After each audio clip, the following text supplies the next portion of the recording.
ce droit-là de cohabiter à la vie privée, de rencontrer des personnes, de vivre avec des personnes. C'est quelque chose qui, dans l'histoire du Canada et même aujourd'hui dans les politiques, est en fait très discriminatoire. C'est pas tout le monde qui a ce même droit. On peut pas dormir ensemble trop souvent, mettons, pas plus que 2 fois par semaine. Faut pas passer plus que 50 % de notre temps ensemble. Puis il faut pas que je laisse des choses chez lui. Il faut pas trop qu'on s'entraide. Mais c'est horrible, là. C'est horrible. On vous reproche de continuer à amputer les chèques de couples qui vivent sur l'aide sociale. On vous dit, tu sais, à 800, c'est quoi? La base, c'est 807 $ par mois. Avec le prix des loyers, on va dire, tu vas pas loin avec ça. Non? Actuellement, avec la crise du logement puis la hausse de l'itinérance, ils pourraient donner un bonus, tu sais, pour encourager le monde à cohabiter. Mais ils continuent de couper. Puis pas juste un peu, là. C'est légitime de vouloir essayer d'économiser en partageant les frais, là. Je vois pas qu'est-ce qui mérite une sanction, une pénalité, ou qui serait pas équitable envers qui que ce soit, là, t'sais. Bonjour, mon nom c'est Mélanie Raté. Je suis militante pour Action Plus Brome-Missisquoi. Je suis impliquée particulièrement sur l'enjeu de la vie maritale à l'aide sociale. Je fais partie du mouvement Cohabiter, un droit, une solution. Moi, j'ai eu à demander de l'aide sociale la première fois à 18 ans parce que je suis tombée enceinte. J'étais seule avec mon bébé, puis c'était difficile d'arriver. J'ai un ami qui est venu vivre avec moi, puis il m'aidait avec le petit, il s'en occupait beaucoup. Un premier au matin, il est arrivé en panique qu'il n'y avait pas d'argent dans son compte, puis il se demandait qu'est-ce qui se passait. Fait que j'ai appelé à l'aide sociale. Elle m'a dit « Ah, mais est-ce qu'il y a de l'entraide? » Je dis « Ben oui, on s'entraide, ça va, c'est super. » « Ah, mais je suis désolée, madame, mais le règlement dit que 12 mois de cohabitation et de l'entraide, c'est de la vie maritale. » C'est de même que j'ai perdu mon coloc puis que je suis tombée seule. Finalement, c'était loin de m'aider. C'est Eugénie de Paty-Pelletier. Je suis docteur en droit. Je me spécialise en droits fondamentaux, en droit constitutionnel. Et plus spécifiquement, ce que j'étudie, c'est l'interprétation au Canada de ce que ça veut dire le droit à la liberté, le droit à la sécurité humaine et le droit à l'égalité. L'État peut créer des sanctions qui font en sorte qu'il faut choisir entre la capacité d'avoir un foyer ou être avec quelqu'un qu'on aime, ou la capacité de manger ou être avec quelqu'un qu'on aime. Mais c'est des genres de choix qui ne sont pas des choix. Et c'est là où ça devient en fait une interférence qui, au regard là, de la jurisprudence de la Cour suprême du Canada, est injustifiable en droit canadien. C'est une violation à la liberté fondamentale, mais aussi à la sécurité parce que ça crée un stress majeur excessif.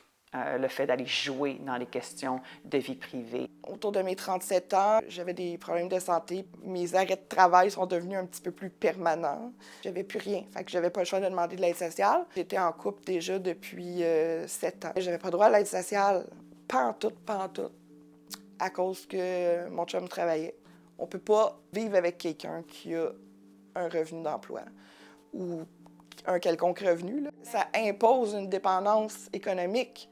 Puis c'est violent non seulement pour la personne à qui on impose cette dépendance-là, mais aussi pour la personne à qui on impose le devoir de tout payer pour l'autre, là. Même si elle n'est pas capable. C'est comme, tu veux continuer à vivre avec cette personne-là, mais il faut que tu payes tout. Parce que nous autres... Fait que pour avoir droit à une petite aide financière, je suis allée vivre chez ma mère. Puis genre, j'ai pas mis mon adresse chez ma mère. J'ai vraiment déménagé chez ma mère dans une autre ville. T'sais, avec l'incertitude, tu fais comme, moi j'ai besoin de stabilité, là. Fait que je me suis trouvé un logement. Puis je trouve ça horrible, là. T'sais, d'être dans un logement toute seule. C'est difficile d'accepter d'être rejeté comme ça par un système, tu sais, un système auquel tu as contribué, là, quand même. Avec le temps, ça s'est clarifié que le gouvernement, que les politiques peuvent pas, du revers de la main, créer des obstacles à la question du droit de cohabiter ou de se marier ou de faire des enfants ou de vivre en unité familiale. On va procéder dorénavant à remettre un chèque par personne dans le couple.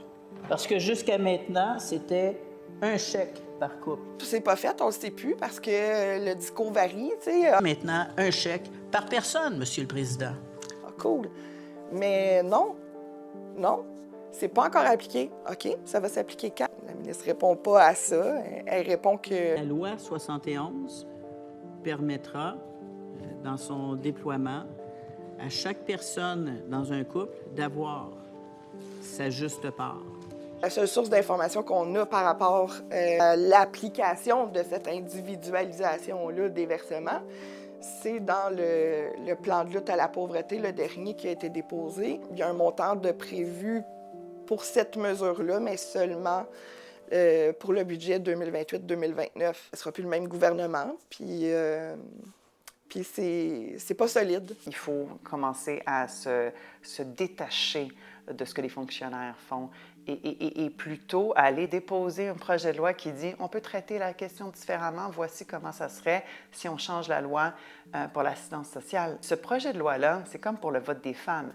La première fois que c'est arrivé à l'Assemblée nationale, ils se sont fait regarder « Merci beaucoup, bonjour, merci pour votre projet de loi ». Ça a pris 14 années, 14 dépôts. Il faut arrêter d'essayer de convaincre. Il faut aller le déposer à l'Assemblée nationale une fois, 2 fois, 3 fois, 4 fois, de dire « Vous n'êtes pas tanné de violer les droits fondamentaux ». À la fin, il y a quelque chose qui va rentrer, c'est « Ah ben oui, on fait de la violation de droits humains sur ce groupe-là, majeur, et c'est pas nécessaire pour avoir un bon système juste d'assistance sociale ». Puis dans le cas de personnes avec qui on est allé jouer dans les relations humaines, c'est le minimum de compenser pour essayer de combler un peu, mais surtout pour même reconnaître tout le tort qui a été fait.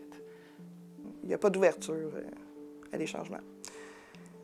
Il faut arrêter de mettre de l'énergie sur un gouvernement qui ment. Le gouvernement, le Parlement. Ouais. J'ai vu.